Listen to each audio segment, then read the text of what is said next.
another one this afternoon, September 25, 2025. Exactly 1 in the afternoon, we'll have an opening of bids for the procurement of civil works under calendar year 2025 General Appropriations Act. And also we have another one from funded under calendar year 2024. We have 2 projects to be bid this afternoon with contract ID number 24FI0105 and contract ID number 25FI0053. But before we proceed to the bidding proper, let us first check the attendance to determine if we already have a quorum. Okay, Engineer Andales. Good afternoon, everyone. Attendance for the opening of this for contract ID 25000105 and 25FI0053. Our back chairman, Maria Arakat Yesilia. Our vice back chairman, Patrick Kabigat. Our back members, Ma'am Marisa Leonan, Ma'am Josephine Henry, Sergio Sambaon, Rami Joseph, Sir Rogelio Delgado, then OIC Procurement, Sir Donald L. Argelius, DWH Yostogi, DW members, Joseph Gonzalez, Michael John Cantelier, Cornelio Hermosa, Alvarez John Lee, from Back Secretariat, Julie Tamayo, Bernie Aban, Norge Masares, Sunshine Malatunan. Thank you, Engineer Andales. From the given attendance, I am now declaring a quorum. And with the presence of the end user unit, I hereby declare a quorum. Please be informed that we have invited some personnel to be our observer for today's undertaking. We invited the president of the DEO Masbate Incorporated, Attorney Emmanuel L. Sese. Also, we have invited Mr. Gabriel Stanislao from the Commission, from the COA, DPWH Masbate's second DEO. And also, we have invited Mr. Jose Ranyola, the NACAP representative.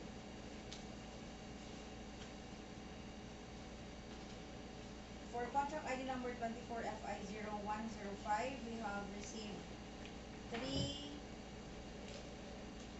bids from Everam General Construction and Supply, DENR-EMB Construction and Supply, but Gina Construction Services submitted the withdrawal of its bid due to expired BTI. So we'll open only 2 bids.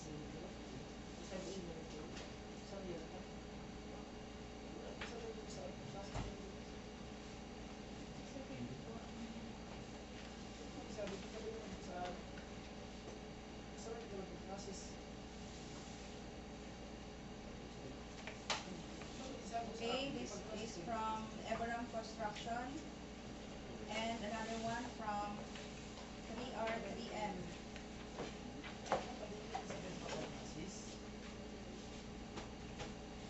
Okay, let us first open the mother envelope of 3R3M Construction Supply.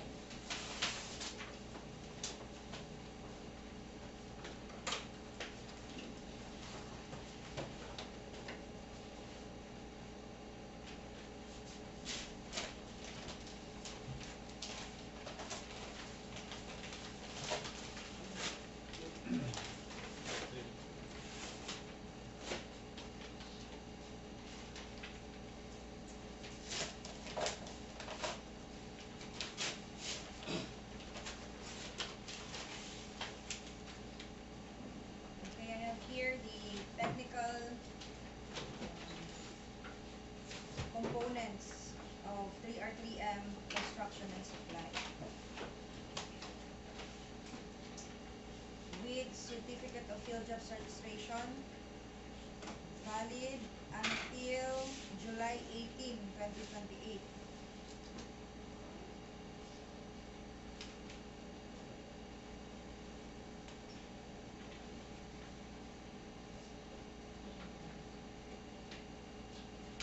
I'm sorry, June 22, 2026. Sorry.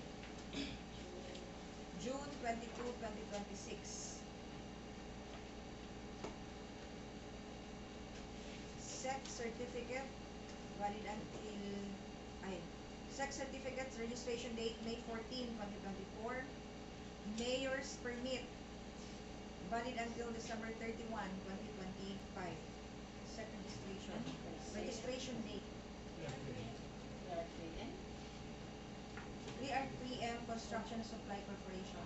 Corporation siya. Kaya man kayo siya.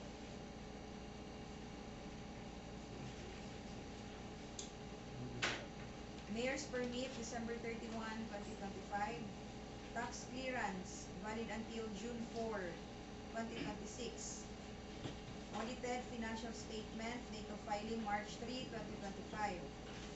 PICAB license valid until January 8, 2026. With attached certificate of incorporation for, this is only for corporation here.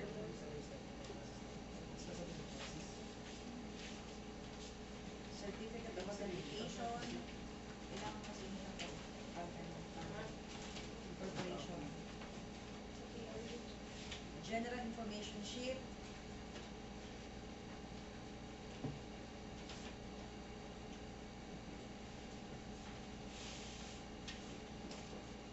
Statement of ongoing projects. List of ongoing government and private construction contracts including awarded but not yet started.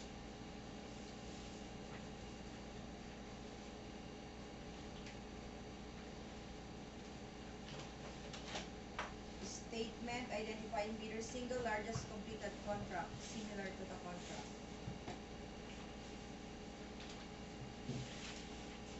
Bid securing declaration signed by the President Roy D. Pickett and notarized dated September 22, 2025 at Masbate City. Contractor's organizational chart for the contract. Key personnel proposed to be assigned to the contract.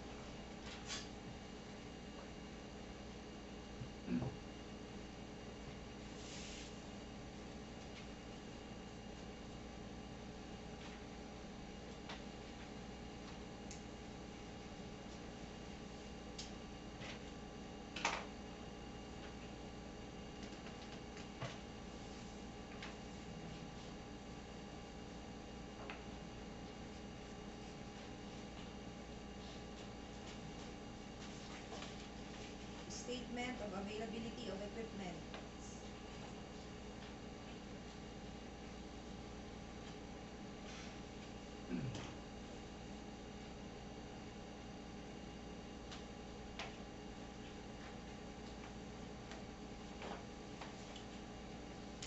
Net financial contracting capacity.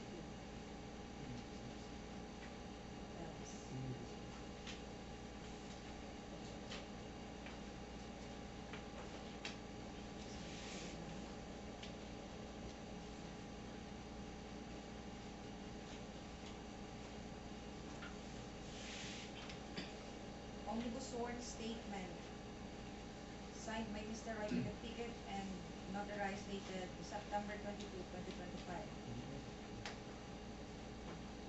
3R3M Construction and Supply Corporation submitted a complete set of technical components of the bid. I have here the result of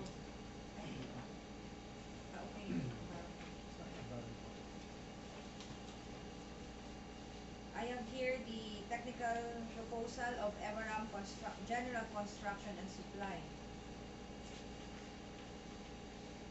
with attached certificate of field jobs registration valid until April 13, 2026.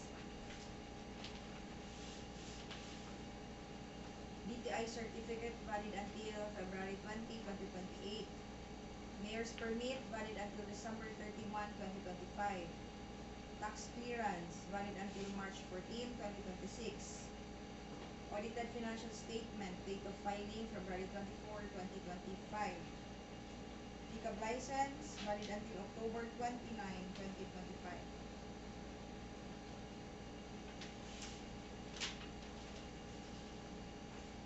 Statement of ongoing government and private construction contracts awarded but not yet started. Statement of all completed government and private construction contract. Net financial contracting capacity.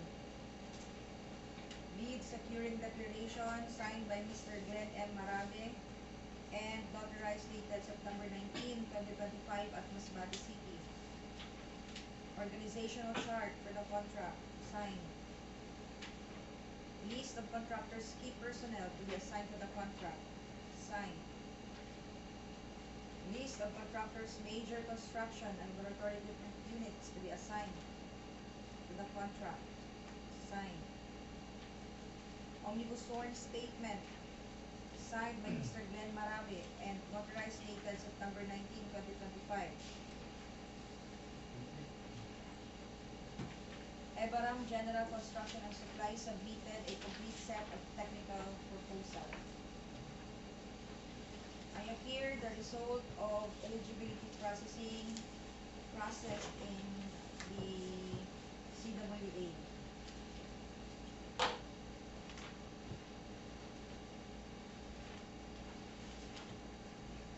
For Ebaram General Construction and Supply, work experience passed, NFCC passed. Ebaram General Construction and Supply passed the eligibility and all the requirements needed for the technical proposal.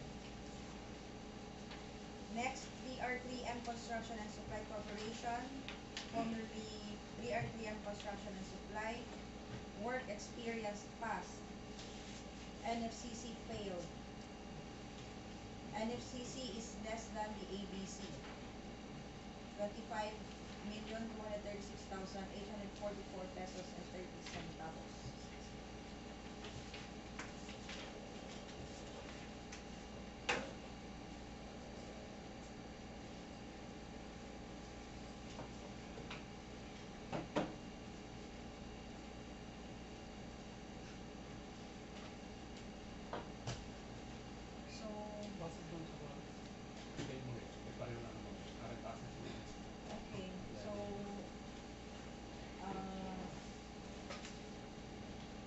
DENR-EMB Construction and Supply Corporation failed to pass the requirements for the technical requirements for this bid. So let us DENR-EMB less than the ABC. Failed. NFCC is less than the ABC.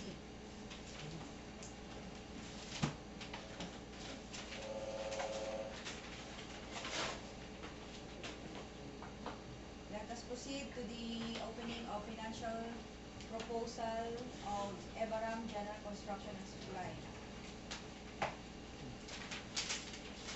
With attached bid form, bill of quantities, detailed estimates, and cash flow.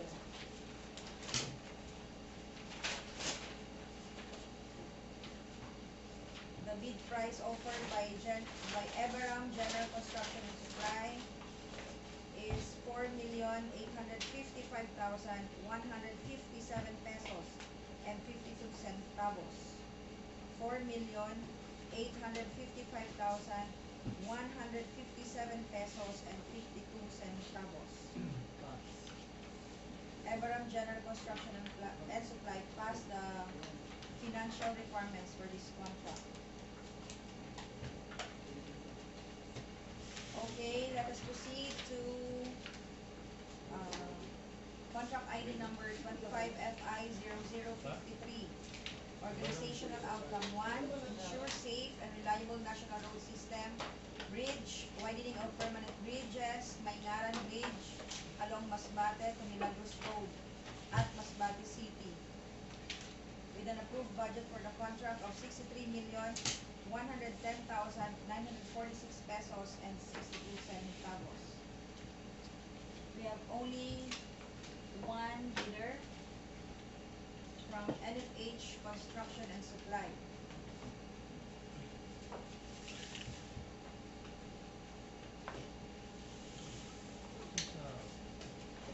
Ano, 2024 pa lang pa naman. Naiya sa amin. During the evaluation.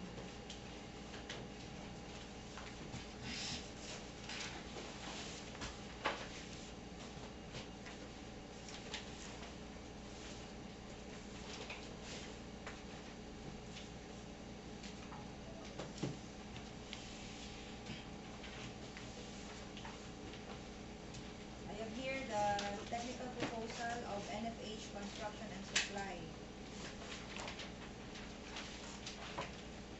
Certificate of Field Job Certification, valid until November 26, 2025.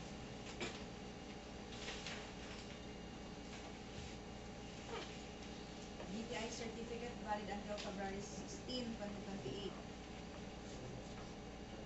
Mayor's permit, valid until December 31, 2025. Tax clearance, valid until November 28, 2025. Audited financial statement, date of filing, June 5, 2025. Pickup license, valid until January 28, 2027.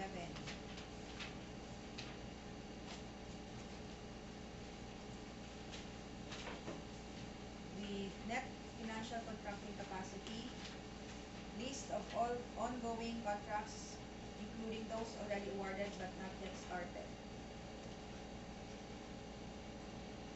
Bid securing declaration signed by Mr. Nathaniel L.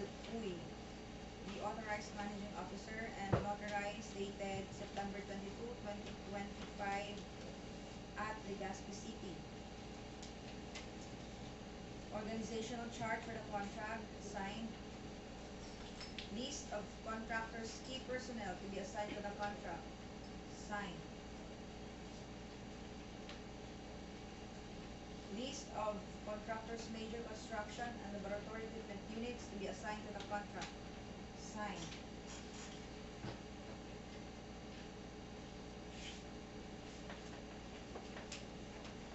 Omnibus sworn statement signed by Mr. Nathaniel Uy and notarized dated September 22, 2025.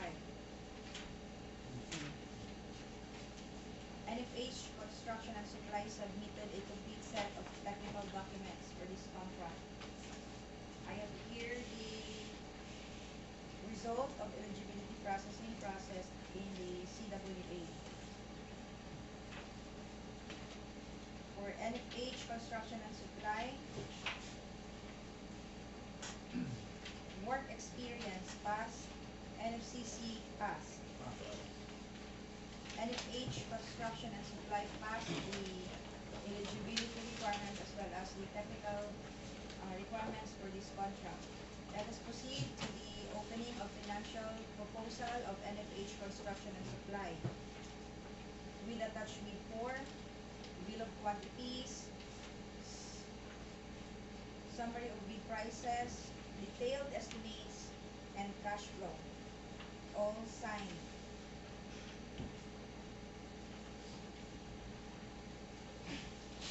The total price offered by NFH Construction and Supply amounting to 60,552,334 pesos and 64 centavos. 60,552,334 pesos and 64 centavos. NFH Construction and Supply passed the financial requirements for this contract. Any reaction from our back members, the TWG members? Do you have any question? No? No questions? No. There being none, so opening of